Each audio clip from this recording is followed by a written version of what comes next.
Vous avez vu dans le documentaire, ça a été Qatargate, Maroccogate, Latifa Iqbal.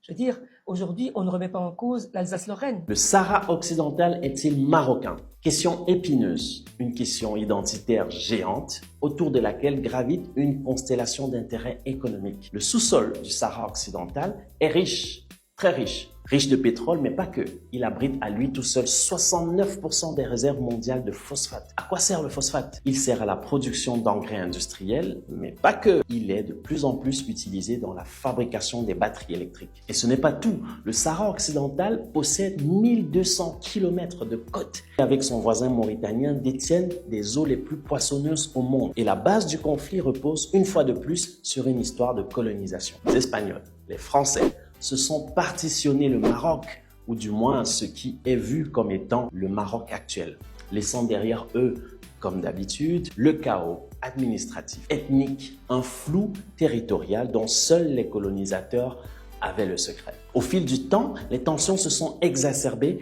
une guerre silencieuse s'y déroule et le Maroc contrôle 80% des terres. Quant au Front Polisario, il en contrôle 20%. La diplomatie belge a fait le choix d'une posture neutre ou alignée aux positions des Nations Unies. Il y a quelques mois, la RTBF a diffusé un reportage qui présentait le Maroc comme exerçant des ingérences dans la politique étrangère belge afin de soutenir la position à tout prix et à tous les prix du Maroc. Latifa Iqbal, députée bruxelloise d'origine marocaine, avait été présentée comme une agent payée par le Maroc. Nous sommes allés à sa rencontre. Le Sahara est-il marocain?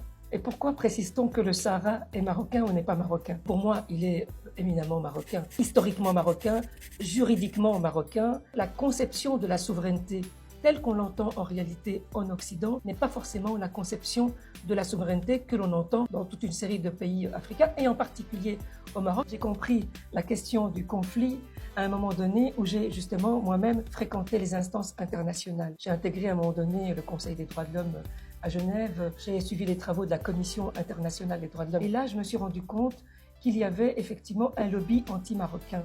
Au départ, c'était d'abord une fibre identitaire qui m'a fait m'intéresser à ce conflit de nature politique. Pour moi, on ne dit pas Rabat marocain, on ne dit pas Casablanca marocain. Ça fait partie de l'identité marocaine. Point.